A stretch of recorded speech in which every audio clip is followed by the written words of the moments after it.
To the broadcast now, Jim Conker, an old-time friend of mine. We've known each other a long time. He's a nuclear scientist of great repute, of great excellence, and he has something to tell us that is very exciting in this time of COVID-19. Something that can not remove the threat, but certainly can help save lives in hospitals, as I understand it. Jim, welcome, and tell me what is your device here? What is the plan here? Well, thank you so much. It's really nice to be here. For 75 to 80 years, we've known how to use low levels of radiation to treat viral pneumonia, which is the type that COVID-19 causes. And we're all set up for it. We don't need any new training, no new PPE, no new protocols, no new equipment. We do this every day to treat cancer. And if you use levels of radiation that are 100 times less than what we use to treat cancer, that's all you need to treat extreme cases of COVID-19. So what happens in many cases of COVID-19, when it gets extreme, it's not the virus that kills you. The virus overstimulates your own immune system. And your immune system goes wacko, and it starts to inflame. So it has all these inflammatory effects. The lungs start filling with fluid, you get pneumonia, you can't breathe, go on a ventilator, and half the time you die. So again, this is only for the extreme cases where you have what's called a cytokine storm. And cytokine are these little regulatory proteins that tell the immune system what to do. And so sometimes they get out of whack, they tell the immune system to do the wrong things, like start destroying yourself, your own cells. All the radiation does is repolarize the chemistry of those cells so that instead of pro-inflammatory, they're anti-inflammatory. And within 24 hours, you're off of oxygen, you don't need a ventilator. It's really quite amazing. The success rate in the past has been 80%. Of cure. Right. Of ready to leave the hospital. Right. Now let's walk through this. You're sick, you're not feeling well, you go to the hospital. All hospitals have radiation departments, almost every hospital in the country. I doubt there are any that don't. These radiation departments mostly treat cancer. They don't do anything else very much. Why is it that we haven't seen more development of the uses of radiation in medicine? Well, that stems from the fear of radiation that came after World War II. So, of course, we dropped the bombs on Japan. Nuclear weapons became a very big and scary thing. And the whole purpose of the Cold War was kind of to scare everyone about nuclear. That was the whole point, scare everyone about radiation. It kind of worked, except it kind of lost the subtlety, the subtle differences between weapons and science and medicine. Weapons, yeah, atomic bomb, bad. Weapons, bad. Medicine, good. So low levels of radiation that we use every day for various things, chest x-rays for diagnostics as well as others, those are fairly low levels of radiation, and they never cause any problem because the body has an immune system that can handle low levels of radiation for a long time. I mean, 2.5 billion years ago, the eukaryotic cell that we're all made of, different types of those cells, they developed an immune system to handle radiation because the radiation background 2.5 billion years ago was 10 times what it is now. So we're very good at handling low levels of radiation. Now, you mean our bodies are very good? Our bodies, right. Just our naturally. Just naturally. Because there's radiation everywhere. There's radiation, there's uranium in that wall behind you. There's radiation, everywhere. There's potato chips are the most radioactive food. People don't know that. It's not, the fat and the salt will kill you, not the radiation, but there's radiation everywhere. So it really depends on the levels. And the level of radiation, in order to hurt you, has to be quite high. And low levels won't hurt you. Now, in cancer treatments, we use it to kill cells. But this treatment isn't to kill the virus, the COVID-19, the coronavirus. It's to reorient the immune system back away from overreacting. Now, we have various diseases that are in, where your immune system attacks yourself, like rheumatoid arthritis, things like that. Sometimes the immune system gets out of hand and it starts doing more damage than good. So in these COVID-19 cases that are called a cytokine storm, where you have to get on a ventilator, that's exactly what's going on. And low levels of radiation are very good for reorienting the immune system and stopping that.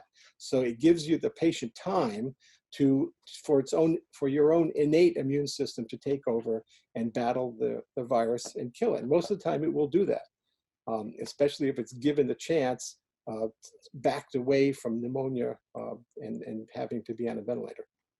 So let's take a hypothetical case study, if such a thing is possible.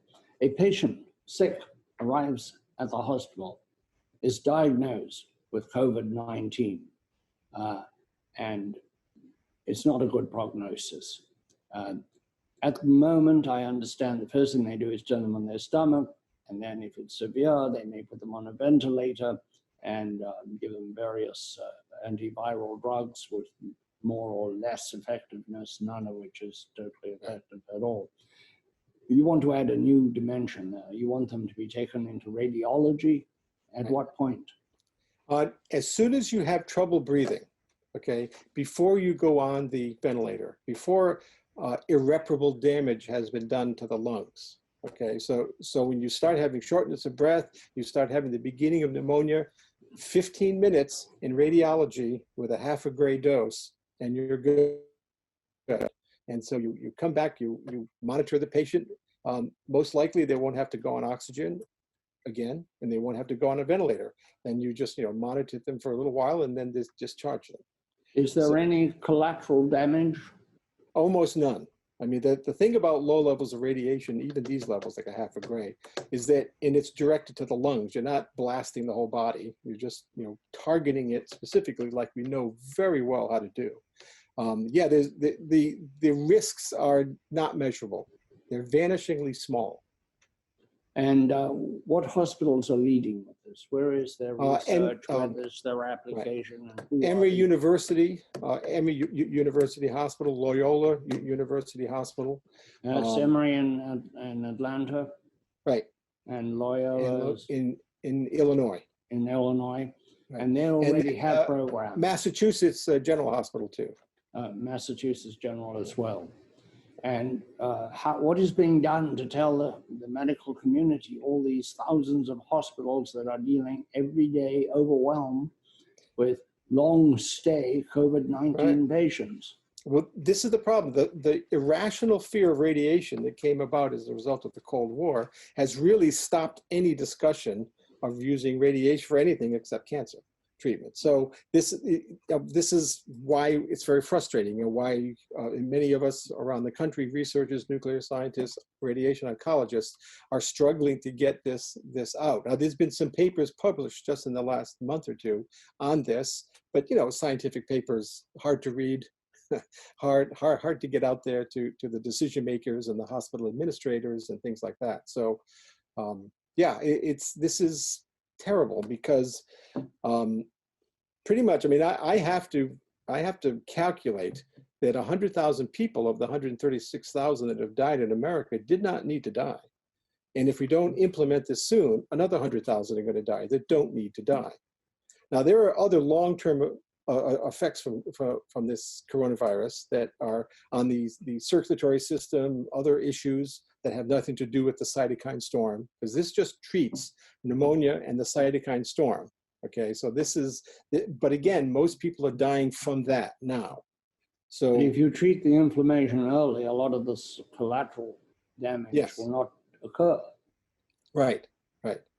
Now, again, in the future, there's going to be other things. It's just horrible, just like the Spanish flu in 1918 and 19.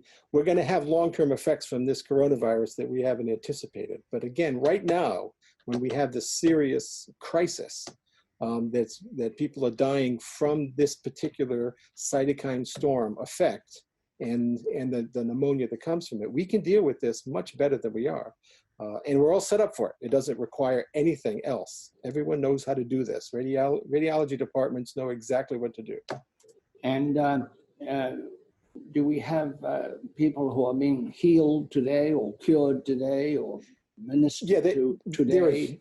They're human trials. Everyone wants to do human trials, right? When you do something new, although this isn't new, but okay. And so human trials are ongoing. There's been some small ones with 5 or 10 people, and those have done very, very well. 80% of the people have been cured, have been discharged from the hospital. It's been pretty good. But this is not a drug. This is not a new drug that we're trying to figure out what side effects there are.